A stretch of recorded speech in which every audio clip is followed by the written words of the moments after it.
Boa tarde, pessoal. Hoje vamos trabalhar um pouquinho sobre o mundo romano. Na nossa aula a gente vai ver as principais características dessa sociedade, bem como suas contribuições para a atualidade. Vamos começar analisando aqui o legado da civilização romana. O que é legado?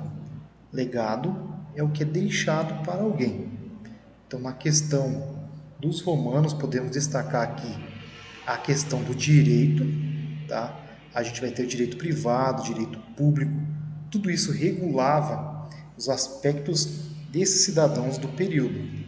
Temos também a questão do urbanismo, por exemplo, todas as cidades do Império seguiam o modelo de Roma, ou seja, suas ruas perpendiculares, com redes de esgoto, o fórum no centro da cidade, todos esses edifícios ligados à administração da cidade também, dos templos. Tínhamos ali, ó, como exemplo, para a gente observar na imagem, o Coliseu, templo, o fórum aqui, ó, as colunas que fazem parte da arquitetura do Império no período. A gente tem aqui o mapa da cidade de Roma, que demonstram, né? Tá vendo, ó? Bem elaborado, muito bem planejado, suas ruas, seus fóruns, coliseu, templos. Ainda temos ali o teatro, anfiteatros, termas e banhos públicos, hipódromos. Tudo isso caracteriza a evolução dessa sociedade, suas contribuições na atualidade. Bem interessante aqui para a gente analisar é a questão residencial. Então temos aqui, ó, residencial para os romanos mais pobres. Isso era o modelo das casas dos romanos mais ricos, tá? Então, em toda a sociedade que a gente já estudou, a gente sabe que tem essa distinção entre ricos e pobres, com certeza mais adiante vamos ter problemas. E não vai ser diferente com a civilização romana, tá? A mesma se localizava na Península Itálica, tá? Estão vendo aqui, ó, na Velha Bota, no sul da Europa, na região central do mar Mediterrâneo. Sua formação é baseada na mitologia de que Rômulo e Remo eram dois filhos da deusa Marte e foram amamentados por uma loba, tá? Em volta dessa mitologia, a gente não tem como provar se é verdade ou não. A gente sabe que o mito é dessa forma, mas o que a gente pode estudar e comprovar sobre Roma é a divisão da sua história. A gente vai ter a monarquia, a república e também o império. A monarquia, faltam muitas informações, algumas informações não são precisas, mas que de fato a gente tem aqui tiveram sim reis lendários, o mandato era vitalício, a sociedade era organizada em gentes com ligação familiar com o pátrio como líder. Se assemelha, né, à questão dos gregos que a gente já viu. Seus membros também eram os chamados patrícios, eram aqueles bem-nascidos, proprietários de terra. Esses eram considerados cidadãos. Tínhamos ainda formando essa sociedade os clientes, que estavam atrelados às famílias patrícias, os plebeus, que eram as pessoas mais pobres, e também tínhamos escravos, não com muita importância para a economia desse período. O rei acumulava funções executivas, judiciais e religiosas, mas tinha o poder limitado pelo Senado, que era composto pelos patrícios. Essa assembleia curiata, cúria, esses patrícios tinham a missão de ratificar ou não as leis que eram determinadas pelo Senado. Então vamos lá. No final do século VII a.C., a civilização romana vai ser dominada pelos etruscos e, assim, dessa forma, o último rei Tarquínio foi deposto por uma insurreição que foi liderada pelos patrícios. A partir dessa insurreição, a monarquia vai ser abolida na sociedade romana e o Senado vai passar a representar o poder supremo.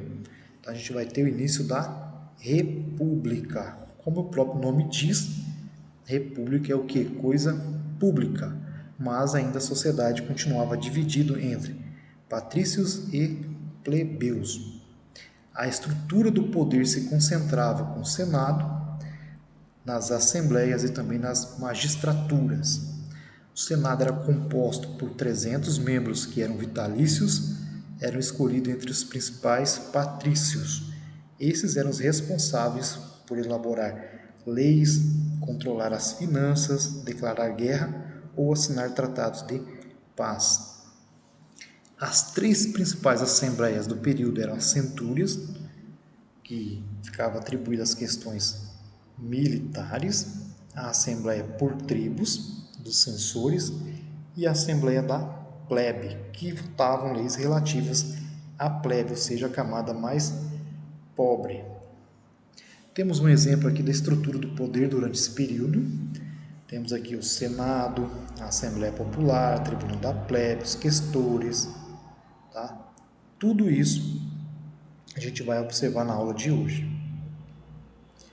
Essas magistraturas, ou seja, os altos funcionários da República, estavam divididos entre os cônsules, entre os pretores, censores, os edes, questores e também tribunos da plebe. No ano de 494, a gente vai ter um levante dos plebeus, como a gente já analisou ali atrás.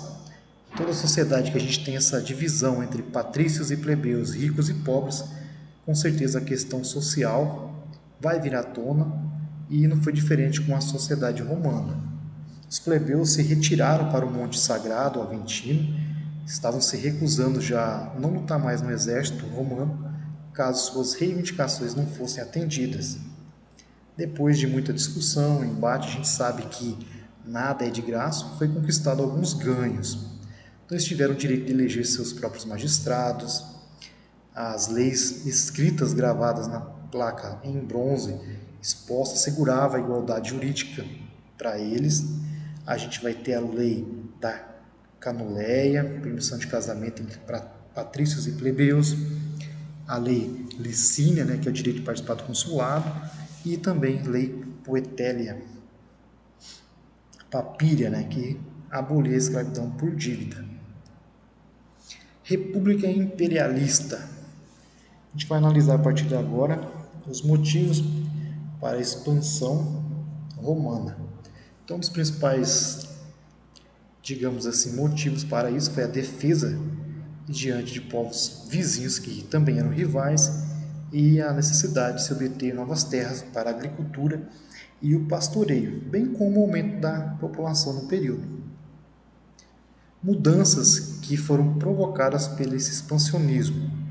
A gente tem ampliação da cidadania, novos impostos, novas terras do Estado, ampliação do número de escravos que eram prisioneiros de guerra e, por consequência, o despovoamento do campo.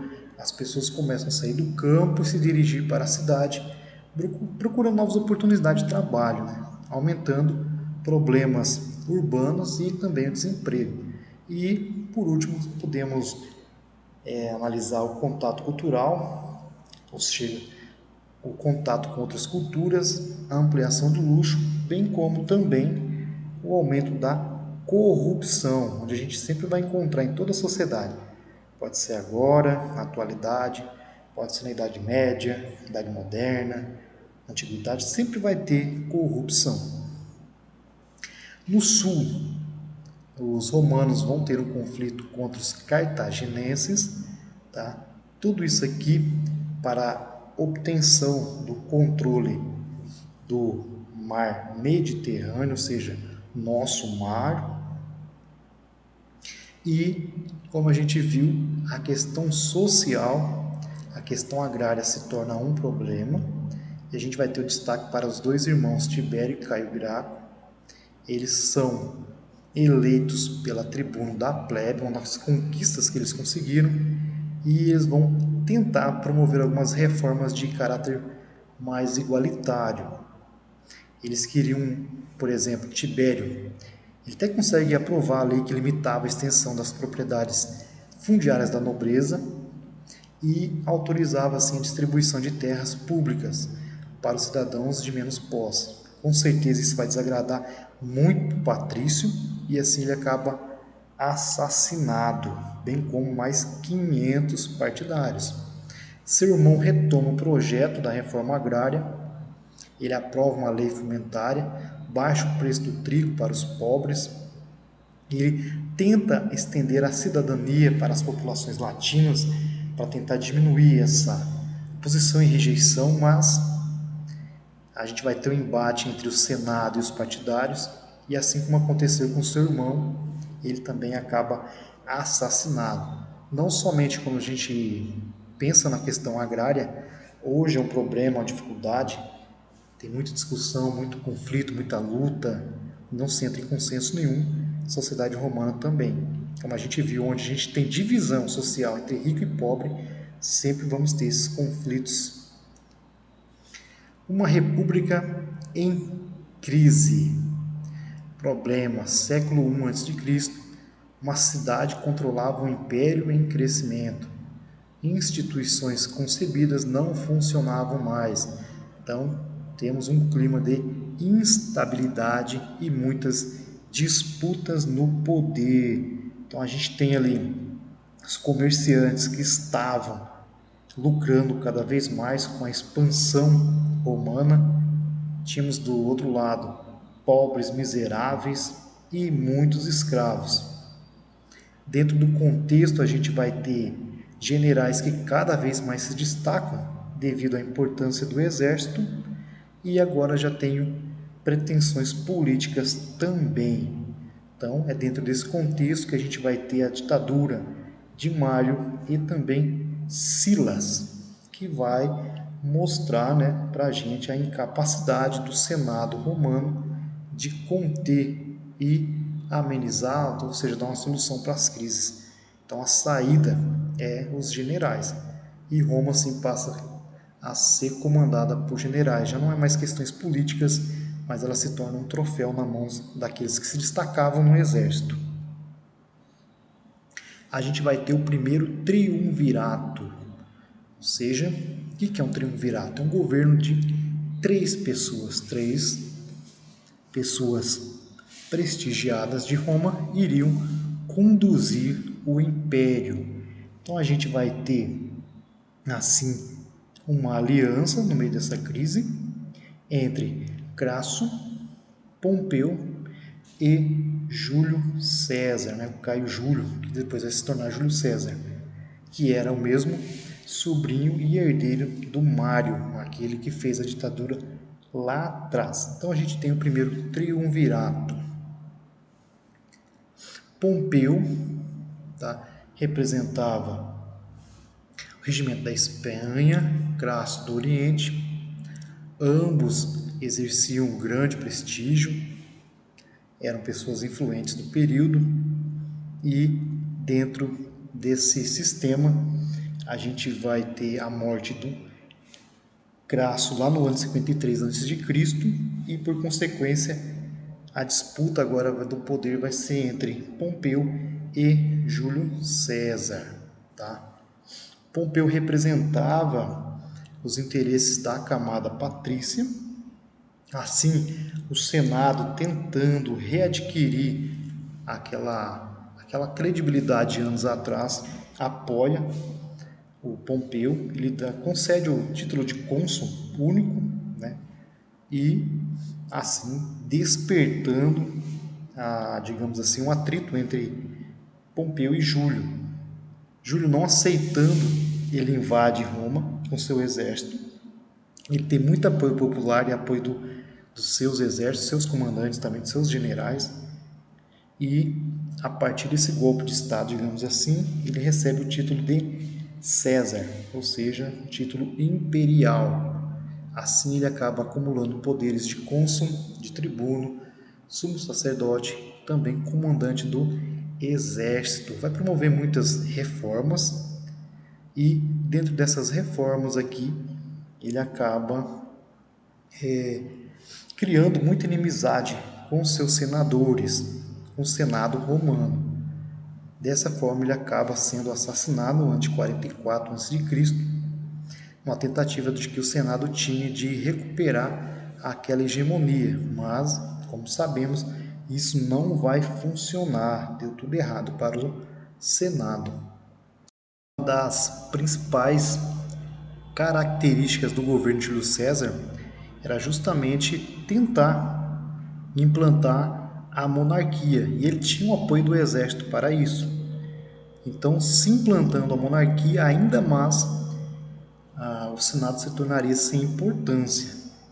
Então, é por isso, dentre os outros fatores, que ele acaba sendo assassinado. Esse crime foi pensado por aqueles que ainda apoiavam Pompeu e também por algumas pessoas que eram do círculo do próprio Júlio César. Tá? Mas diferente do que se pensa, do que o Senado pensava, não foi da forma que eles queriam. O Senado acaba ficando em um segundo plano e o assassinato de Júlio César, de certa forma, amplia o poder do exército, que passa a controlar o quê? Passa a controlar Roma. Então a gente vai ter agora um segundo triunvirato. Dessa vez a gente vai ter o Otávio, que era sobrinho neto e herdeiro de Júlio César, o Marco Antônio, que era um general mais hábil também de Júlio César, e o Lépito, antigo comandante da cavalaria de Júlio César. Tá vendo aqui, ó? Novo triunvirato. E assim como foi o primeiro, com intensa rivalidade e até mesmo uns casos de família, de traição no meio de tudo isso. Guerra entre os governantes Otávio e Marco Antônio, poder concentrados nas mãos de Otávio. Então vamos lá, vamos entender esse período ali. No ano de 33 a.C., o Lépito ele é afastado do governo, do triunvirato, e dessa forma a gente vai ter uma divisão. Marco Antônio começa a governar as províncias do Oriente e Otávio do Ocidente. Nessa altura do campeonato, a República Romana já está totalmente superada. Dentro desse contexto de rivalidade entre Marco Antônio e também Otávio, ambos eram cunhados. Isso mesmo, Marco Antônio era casado com a irmã de Otávio, ou seja, ele era casado com a Otávia. Ele se separa da Otávia, devolve ela para Roma e assume um caso com a Cleópatra, ou seja, antiga amante de Júlio César. Isso para o Otávio foi extremamente ofensivo e a partir disso aí começa uma guerra civil que vai ser a última guerra civil romana. Ela vai findar no ano de 31 a.C. com a vitória de Otávio. Marco Antônio ele acha que a Cleópatra foi assassinada na invasão que Otávio fez lá no Egito. Ele acaba se suicidando e a Cleópatra, depois que sabe disso, deixa uma serpente picar a sua mão e também acaba morrendo. Assim o Egito passa a se tornar o quê? Uma província pessoal do Otávio. Então a gente vai ter agora aqui a ascensão e queda do Estado Imperial. Então no governo de Otávio ele acumula muitos títulos, até mesmo o título de divino, ou seja, um deus, e o seu poder se torna superior ao do Senado e demais magistrados. O Senado romano agora passa a ser o quê? Um lugar de amizade e clientelismo, se assemelhando um pouco com as oligarquias, né, que aconteciam no nosso país, né, o clientelismo. É aquela questão de amizade, você me ajuda que eu te ajudo e assim a gente vamos trabalhando, né? Bem interessante. Nessa fase aqui, nessa fase de ascensão e queda do Estado Imperial, a gente vai ter o que? A Pax Romana, ou seja, período de paz, um período de estabilidade no Império Romano. Esse período vai de 27 a.C. até o ano de 180 depois de Cristo. É o período em que a gente vai ter nas principais cidades dominadas pelos romanos a construção de estradas, aquedutos, muitas construções grandiosas. A gente consegue observar cada vez mais legiões de soldados nessas fronteiras, justamente para expandir a cultura, seus valores e também seus costumes. A gente tem aqui, ó, a política do período, política do pão e circo. Era uma expressão de satirista, do latino Juvenal, humorista do período, em que ele faz uma crítica à sociedade romana do período, em que os mesmos não se preocupavam com a questão do que estava acontecendo com a sociedade romana no período. A preocupação deles era justamente com alimento e divertimento. Então a política da época foi baseada justamente nisso. Era uma forma de se manter essa sociedade fiel e bem ordenada e conquistando apoio. Então, nos principais períodos de conturbação, digamos assim, enfrentamentos de crise, esses governadores, eles faziam o quê? Distribuíam cereais, se contratavam muitos eventos. Então a gente tinha eventos com gladiadores, corridas, animais, palhaços, peças de teatro. Tudo isso aqui fazia parte do contexto romano do período. E, para a gente estar finalizando, a gente tem o que? A crise e a desagregação do Império, ou seja, o Baixo Império, que foi lá no início do século III. É aquela fase que a gente vai ter as invasões dos povos bárbaros germânicos no território romano do Ocidente. Porque, como a gente sabe, o Império Romano do Oriente vai durar muito mais tempo. Então vamos lá, para a gente finalizar. O Estado não conseguiu manter a unidade política e administrativa, suas fronteiras necessitavam cada vez mais de contingentes militares, que gerava muitas despesas. Então a gente teve um desequilíbrio na receita, ou seja, gastava mais do que arrecadava. Então a gente tem a inflação e o esgotamento do escravismo. Vai surgir agora o sistema de colonato, trabalho compulsório dos camponeses empobrecidos que passaram a trabalhar no campo para esses proprietários de terra. Tá? Esse trabalho colonato vai ser a base do feudalismo, que é o conteúdo que a gente vai trabalhar, que é o feudalismo, é a fase que vem depois dessa crise do Império Romano do Ocidente. Se no começo a gente viu que as pessoas saíam do campo para a cidade para procurar emprego, agora acontece o contrário. Como esses povos germânicos invadiam principalmente as cidades em busca de riqueza, ouro, prata, joia, faziam saques, então as pessoas começam a sair da zona urbana e procurar refúgio, trabalho no campo, trabalhando de forma colonato, tá bom? Então, a pressão dos povos germânicos sobre as fronteiras romanas fizeram que se iniciasse a crise e a desagregação do império nesse período, iniciando-se assim o feudalismo. Beleza, pessoal? No demais, se cuidem. Valeu!